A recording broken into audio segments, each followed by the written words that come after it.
রাগ করো না, ডোন্ট বি অ্যাংরি।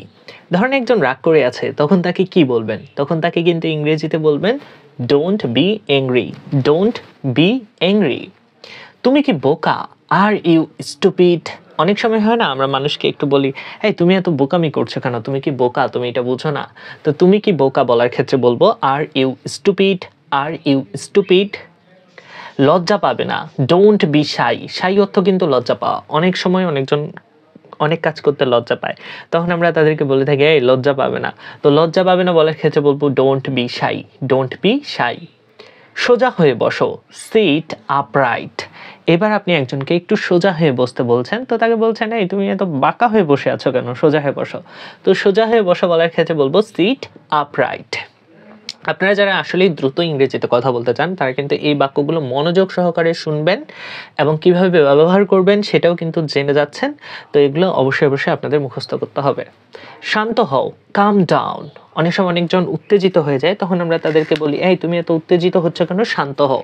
তো আপনি যদি কাউকে বলতে চান শান্ত হও, তখন বলবেন কাম ডাউন। যে কোনো মূল্যে, অ্যাট এনি কস্ট। লাইফে যে কোনো মূল্যে যেটা করতে চান সেটাই করেন, হ্যাঁ, যেটা অ্যাচিভ করতে চান সেটা অবশ্যই অবশ্যই করবেন। তো যে কোনো মূল্যে বলার ক্ষেত্রে বলবো অ্যাট এনি কস্ট। পরিণাম হিসেবে, অ্যাজ এ রেজাল্ট। পরিণাম হিসেবে আমরা ইংরেজিতে বলবো অ্যাজ এ রেজাল্ট। ভিতরে এসো, কাম ইন। যখন কাউকে আপনি ভিতরে আসতে বলবেন তখন কি বলবেন? কাম ইন, ভিতরে এসো, কাম ইন। খুব ভালো না, নট সো ওয়েল। এবার একটা জিনিস কিনেছেন যেটা খুব একটা ভালো না আপনার কাছে মনে হচ্ছে, তো আপনি বলছেন যে চলে চলে চলে, খুব ভালো না। তো খুব ভালো না বলার ক্ষেত্রে বলবো not so well, not so well. তুমি কি একা? Are you alone. অনেক মানুষ আছে যাদেরকে আমরা এই প্রশ্নটা করে থাকি বা আমাদেরকেও করে থাকে অনেকজনে। তো আপনি যদি বলতে চান তুমি কি একা, তাহলে ইংরেজিতে বলবেন are you alone, are you alone. তুমি কি আসছো?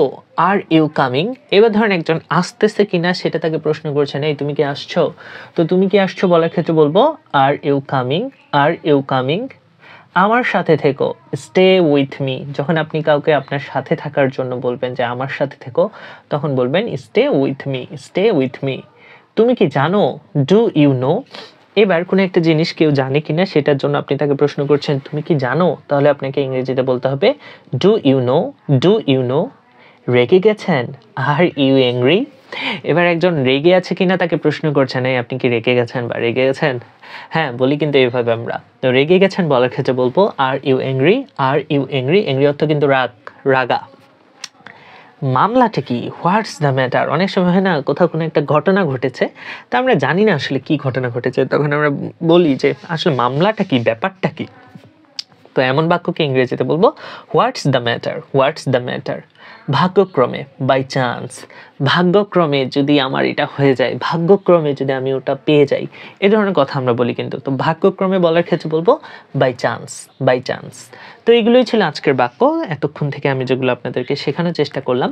তো আমি আশা করছি আপনারা প্রত্যেকটা বাক্য মনোযোগ সহকারে শুনেছেন এবং এগুলো আপনাদের কাছে এখন ইজি হয়ে গিয়েছে। তো এমন সহজ সহজ ক্লাস পেতে চাইলে অবশ্যই ফলো করতে হবে, লাইক কমেন্ট দুটোই করতে হবে। সবাই ভালো থাকবেন, সুস্থ থাকবেন, দেখা হচ্ছে পরবর্তী ক্লাসে। ততক্ষণ পর্যন্ত আল্লাহ হাফেজ।